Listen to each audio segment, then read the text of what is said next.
ہمارے پاس ایک سلسلہ ہے انبیاء کے بول کا، مفتی حنیف قریشی صاحب اس میں ہمارے ساتھ ہوتے ہیں، آئیے چل کے وہ دیکھتے ہیں، پھر ایک نعت رسول مقبول سنتے ہیں، اور پھر اس کے بعد یہ سلسلہ شروع کرتے ہیں۔ انبیاء کے بول۔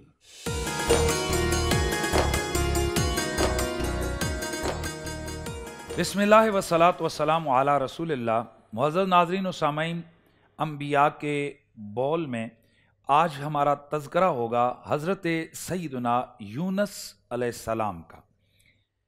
حضرت سیدنا یونس علیہ السلام اللہ کے برگزیدہ پیغمبر ہیں، اور آپ کے نام پر قرآن مجید کے اندر ایک پوری سورہ مبارکہ ہے۔ قرآن مجید میں 6 سورتوں میں آپ کا ذکر خیر ہوا ہے۔ آپ نینوا کے علاقے میں رہتے تھے، اور یہ نینوا یہ موصل کا ایک شہر تھا۔ اس شہر کے لوگ بدکاریوں میں، بدمستیوں میں، اور بالخصوص بت پرستی کے بڑے جرم میں مبتلا تھے، اور ظاہر ہے اللہ تعالیٰ مختلف قوموں کی طرف نبیوں کو بھیجتا ہے تاکہ وہ نبی ان کی راہ ہدایت کی طرف رہنمائی فرمائے اور ان کو اس بت پرستی اور گناہ کی دلدل سے نکال کر راہ ہدایت پر گامزن کرے۔ آپ نے اپنی قوم کو تبلیغ کرتے ہوئے شرک سے، بت پرستی سے بچنے کی تلقین کی۔ قوم جب نہ مانی تو بالآخر آپ نے ان کو ڈرایا، فرمایا اگر تم نے یہ کام نہ چھوڑا تو 40 دنوں کے اندر اندر تم پر عذاب الہی آ جائے گا۔ حضرت یونس علیہ السلام وہیں قوم کے اندر رہے۔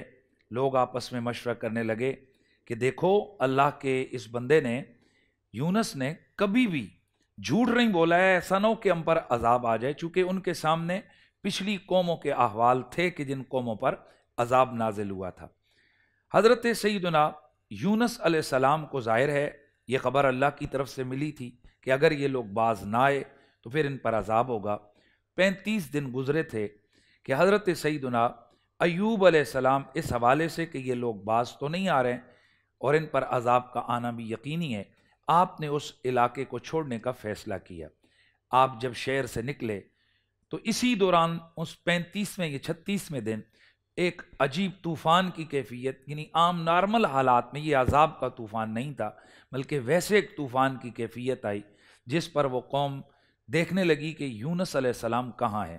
حضرت یونس علیہ السلام شہر کو چھوڑ چکے تھے، وہ قوم سمجھی کہ اب عذاب آنے والا ہے، چنانچہ انہوں نے رونا دھونا شروع کر دیا اور اللہ کی بارگاہ میں سجدہ ریز ہو گئے اور بتوں کی پوجا سے انکار کر دیا، اور تمام بچے، بوڑھے، عورتیں میدان میں نکل کر آہوزاریاں کرنے لگے اور جانوروں کو بھی باہر نکالا، اور یہاں تک اپنے کیے کے اوپر انہوں نے توبہ کرنی شروع کی کہ اگر کسی نے کسی کا حق مارا تھا وہ لوٹانے لگا، اگر کسی کا پیسہ دبایا تھا وہ اس کو واپس کرنے لگا۔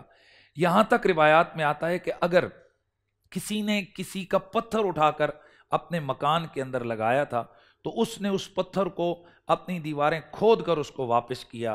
یوں آہو بقا کرتے ہوئے یہ قوم اللہ کی بارگاہ میں توبہ اور استغفار کرنے لگی۔ حضرت یونس علیہ السلام جن کا لقب ہے صاحب الحوت یا صاحب النون، ذنون یعنی مچھلی والے، آپ جس وقت جاتے ہوئے شہر کو چھوڑ کر کشتی میں بیٹھے، یہ کشتی بیچ جب دریا کے بڑا جو بحیرہ تھا اس کے اندر گئی تو اچانک وہ کشتی منج دہار کے اندر پھنس گئی۔ اس زمانے میں یہ مشہور تھا کہ جب کشتی کے اندر کوئی بھاگا ہوا غلام بیٹھ جائے جو اپنے آقا سے یا مالک سے بھاگتا ہے تو وہ کشتی کنارے نہیں لگتی، چنانچہ کہنے لگے کہ کون ہے تم میں ایسا جو اپنے مالک اور آقا سے بھاگا ہوا ہے۔ چنانچہ جب قرہ ڈالا تو تینوں مرتبہ قرہ حضرت سیدنا یونس علیہ السلام کے نام نکلا۔ جناب یونس علیہ السلام نے فرمایا میں ہی وہ بندہ ہوں کہ جو اپنے آقا یعنی اپنے اللہ کی بابت فرمایا میں اس سے جا رہا ہوں۔ چنانچہ آپ نے خود ہی اس کشتی سے نیچے چھلانگ لگائی۔ اللہ وحدہ لا شریک نے بیچ نیچے دریا کے اندر موجود ایک بڑی مچھلی اسے حکم دیا کہ میرا یونس نیچے آ رہا ہے، تو اسے نوالا بنا کے نہیں بلکہ اس کو عزت اور احترام سے اپنے پیٹ کے اندر تو انہیں مہمان بنا کے رکھ۔ چنانچہ حضرت یونس علیہ السلام کو مچھلی نے نگلا اور حضرت یونس علیہ السلام کو لے کر وہ نیچے سمندر کی تہوں میں چلی گئی۔ جناب حضرت یونس علیہ السلام مچھلی کے پیٹ میں ہیں، وہاں پر آپ نے ان اندھیروں میں پڑھا لا الہ الا انت سبحانک انی کنت من الظالمین۔ حضرت یونس اللہ کا ذکر کرنے لگے۔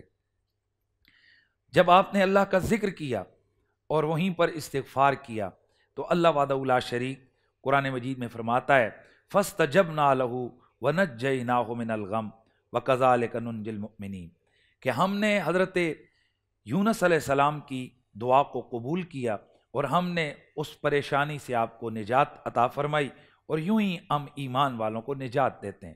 چنانچہ بعض روایات کے مطابق 3 دن، بعض روایات کے مطابق 7 دن اور بعض روایات کے مطابق 20 دن حضرت سیدنا یونس علیہ السلام نے مچھلی کے پیٹ کے اندر گزارے۔ اور قرآن میں اللہ تعالیٰ فرماتا ہے کہ اگر حضرت یونس میری تسبیح اور میرا ذکر نہ کرتے تو وہ قیامت تک اس مچھلی کے پیٹ میں ہی رہتے اور باہر کبھی تشریف نہ لا سکتے۔ حضرت سیدنا یونس علیہ السلام مچھلی کے پیٹ سے جب باہر نکلے تو ادھر جو آپ کی قوم تھی، چونکہ ابھی 40 دن پورے نہیں ہوئے تھے، لہٰذا آپ کی قوم نے اللہ کی بارگاہ میں تسبیح کی تو اللہ تعالیٰ نے ان سے اس عذاب کو ٹال دیا۔ اب سوال یہ پیدا ہوتا ہے کہ حضرت یونس علیہ السلام کو پھر یہ مچھلی کے پیٹ کے اندر کیوں جانا پڑا؟ تو اس کا جواب یہ ہے کہ چونکہ ابھی 40 دن پورے نہیں ہوئے تھے، اس سے پہلے حضرت یونس نے اپنا شہر چھوڑ دیا تھا، اس وجہ سے آپ کو آزمائش میں ڈالا گیا۔ معزز ناظرین و سامعین، روایات میں آتا ہے کہ جس مچھلی کے پیٹ میں آپ رہے، قیامت والے دن وہ مچھلی جنت میں جائے گی۔ ایسے کئی جاندار اور جانور ہیں کہ جنہیں اللہ تعالیٰ جنت عطا کرے گا، کیوں کہ چند ایام اس مچھلی کے پیٹ میں حضرت یونس علیہ السلام نے گزارے تھے۔ ذرا سوچئے، جس مچھلی کے پیٹ میں پیغمبر یونس رہیں وہ مچھلی جنت میں جائے گی، تو جس آمنہ طیبہ کے وطن میں میرے نبی نے 9 مہینے گزارے، ان کا جنت میں کیا مقام اور شان ہو۔ اپنا خیال رکھیے گا۔ السلام علیکم ورحمۃ اللہ تعالی وبرکاتہ۔ پورا سال انتظار تھا مجھے اس رمضان میں، 30 دن 6 ٹیمز، 12 کنٹیسٹنٹس اور کیش کا پاؤں۔ اب گیم وہ ہوگا جسے آپ کا نہیں ہے، جس نے جو کرنا تھا کر لیا۔ لاکھوں عوام کو دینے کا ذمہ ان میں حصہ، شور گونجے گا ہر گلی نکڑ اور دکان، رمضان لیگ بنے گی آپ کی پہچان، نعرہ لگے گا تو پارا چڑھے گا۔